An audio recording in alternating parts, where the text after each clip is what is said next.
Hey guys, how are you? Hope you're all doing fine. I'm also good. I'm not going to lie. I haven't been feeling myself for the longest time. I haven't been feeling like shooting or doing anything.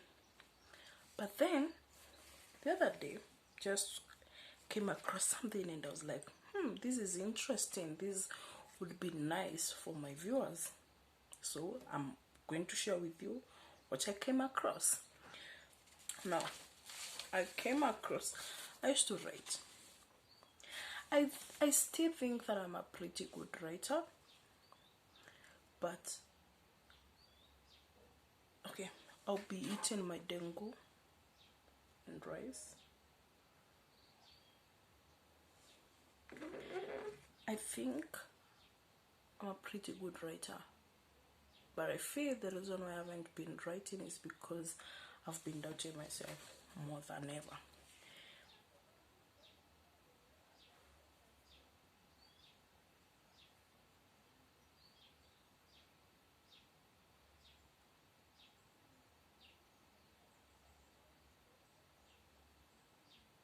But now, sorry about that.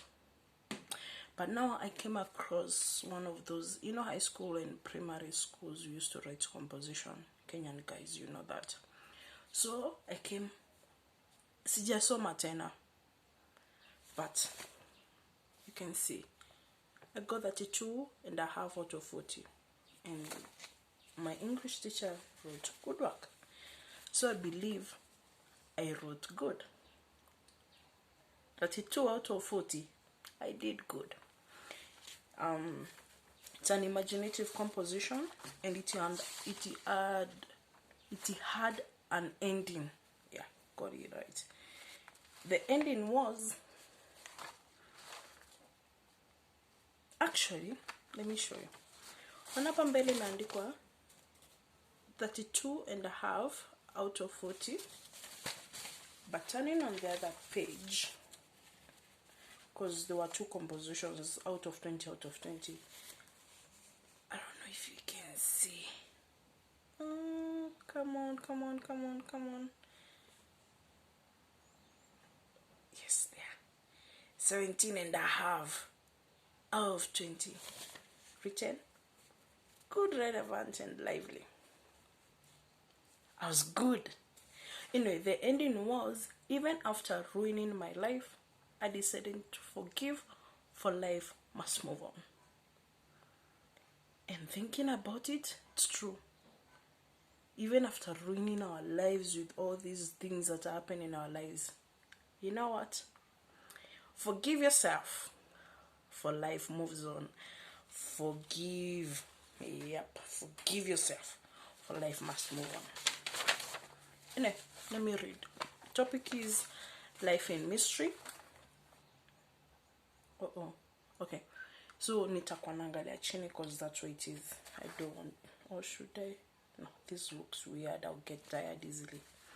Anyway, 5 years ago, I'd sworn never to trust a man.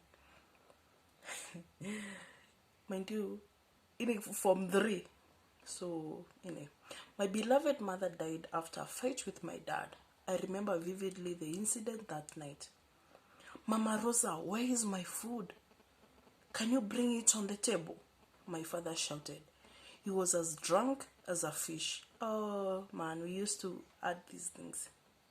My mother said that no food was in the kitchen. She questioned him on why he kept on drinking. That very day, my mom had learned that my dad was having an affair with one of her friends. Yikes. She asked him about the affair, and that's what led to her death. Oh, this is sad. Anyway, each day I made a covenant never to fall in love with any man. My father and I moved to another estate so as to forget the drama. I joined a secondary school near the estate. I worked very hard as I was determined. During this period, I met Afidela's Achets.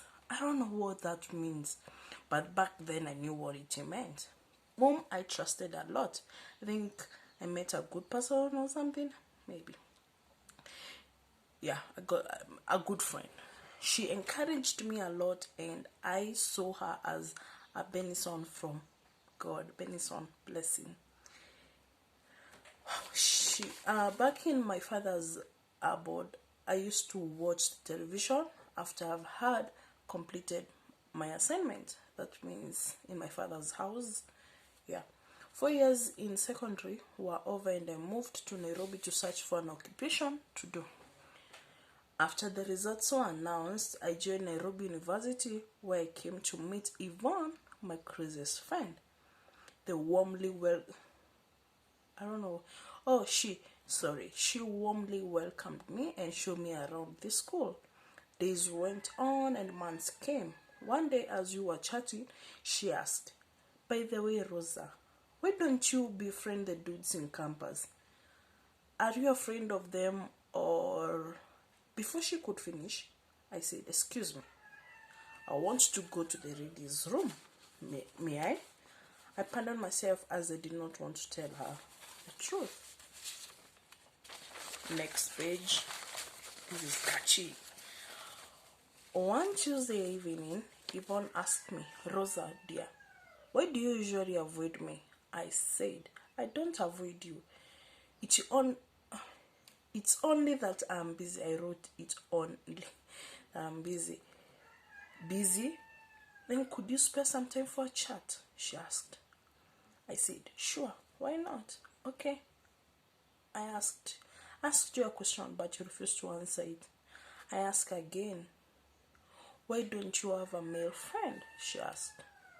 Due to her stubbornness, I decided to tell her the whole ordeal. She advised me not to give the guys a cold shoulder, as not all of them are bad. So I met this cute guy whom we became good friends through Yvonne. He introduced me to all his comrades. Without knowing, I started falling in love with him. I could sometimes laugh at myself due to my stupidity of eating all men. One evening, Yvonne had a party at her house where she invited all her allies. Smith, my boyfriend, also came together with his comrades. We enjoyed the party very much, as it was full of drinks and music. I was introduced to drinking beer that evening by Yvonne. I got too drunk that I did not know myself. That very night is when Smith raped me together with his comrades. Yikes. 6 months later, I realized that I was pregnant, HIV positive, and I had some other STIs. My education was ruined. My relationship with most of my friends ended. Why? Later on, I came to learn that Yvonne had organized for that incident to occur, as she had said that I was defeating her in classwork. I was suspended from school. I was very much humiliated as I saw Yvonne with Smith together with other students laughing at me and also criticizing me. I did not know where to run to as my father was angry with me. I thought of crying, but tears couldn't help me. I thought of death, but I would commit a big sin. I wish the earth would crack wide open and swallow me alive. I moved across the streets thinking of where to run to. Many ideas crisscrossed my mind. I couldn't imagine nor believe what Yvonne had done.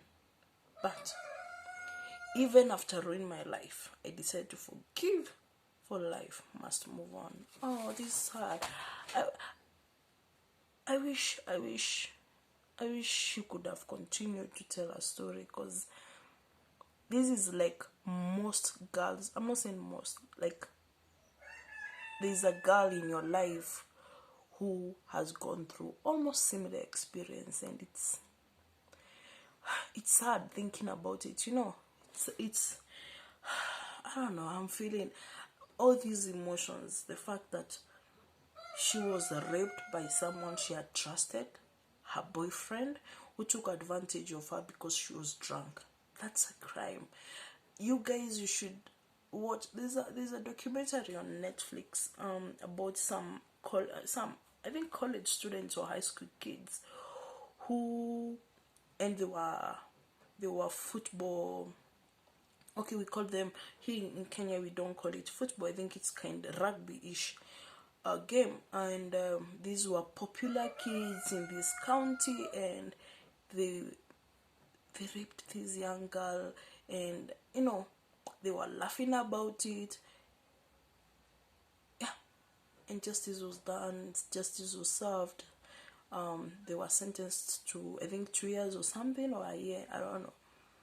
But this girl, the Jane Doe, she has to live with that thing the rest of her life. She may move on, but that trauma still lives deep. Not unless now she goes through a lot deep shadow, but it's difficult. So I totally understand this story, and it was far from 3 girl. So deep. So deep. And now it makes me miss my writing totally. I just miss telling these kind of stories that most people don't even get a chance to tell. That's the saddest part. We don't get to tell these stories because of condemnation, because of the victims reliving those incidences. But yeah, yikes! Your friend and your boyfriend, like, who does that anyway? Why do you do that to your friend? I mean, anyway, they are not your friend because they did that. They were never your boyfriend because they took advantage of you when you were drunk. Don't take advantage of anyone when they are drunk. Period. Don't. That's rape.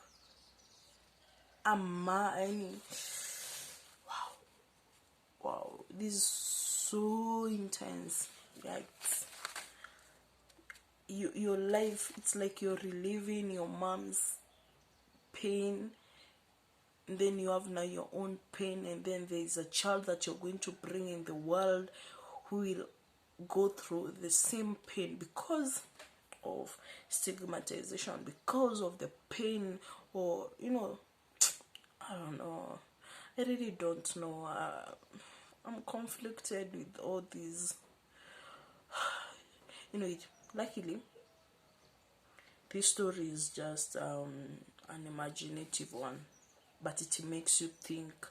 It makes you think about these scenarios because they do happen. They truly do happen. Yeah. Anyway, that's all that I had for you. I came with rice hapa, thinking I'll be eating as I give you this or read this story, but it was too deep. I hope you enjoyed that story. I hope you internalize the kind of writing that I actually like. This kind of writing. These are writings that tell stories, deep stories that go to places that are controversial and all that. Anyway, that's all that I had for you. Kindly make sure that you subscribe, give this video a big thumbs up, and also follow me on all my socials. Kindly follow me. See, we go to a road to 1,000 subscribers. Kindly share with your friends. Let them know this girl is back. Purity Gikunda is back on the streets of YouTube. That's all. See you in the next video. Bye.